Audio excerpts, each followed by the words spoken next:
Dangerous is kratom, and what is it? Comment your experience down below. So kratom is a leaf from South Indo-Asia, and with this leaf, it's from a certain tree that is grounded up into a powder form, and it's put in either capsules, you can buy it in a powder itself, and you can mix it into water or mix it into whatever you want.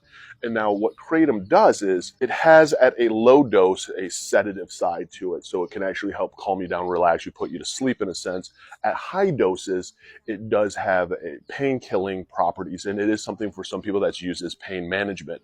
Now, things that people don't realize that kratom actually does, your brain has 3 big opioid receptors. These opioid receptors bond to opiates, and opiates are heroin, fentanyl, oxycodone, codeine, all of this stuff is opiates. Now, kratom is not an opiate, but it is something that will bond to these opioid receptors. So at a massive dose, it does give you pain management, it does give you a high. Now, it does also now bond to these opioid receptors, and that's what makes it actually pretty addictive, because what happens now is at a certain point, you can get hooked onto kratom like you do when it comes to heroin, when it comes to a lot of these, because that bond on your brain.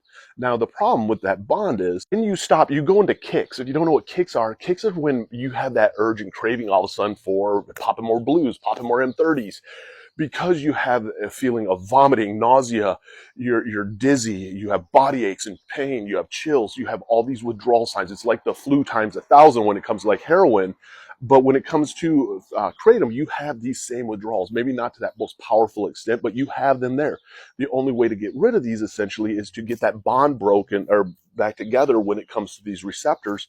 And that's what really hooks people onto the substance. I've used kratom before, and I will say there's red, white, and green kratom. Some people swear by this stuff. For pain management, yes, it can be amazing, but I will say this. To me, it was the devil, because it was something that was supposed to be healthy. It did make me happy. It helped better than what SSRIs did when it came to depression. It came to a lot of struggles I had. But the problem was I went through withdrawals on a very low dose. So on a high dose, actually using it to get high, or if you enjoy that feeling it gives you, you're going to be heavily addicted to it, and the withdrawals are going to be even worse than what I experienced. And that's why I share for educational purposes only. I'm a recovering cocaine and alcoholic addict, and the more that we can share our experiences, the more we can help people out there who are struggling. And I will say this, there is no right or wrong way of getting sober.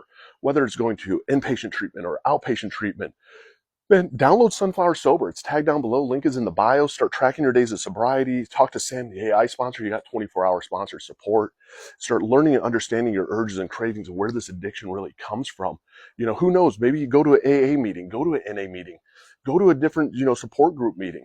Find a therapist, find a doctor, get on the right medication, but don't give up. Sometimes it's all that and then some. You got this one day at a time. For the one fighting for their life, I'm proud of you. It does get better.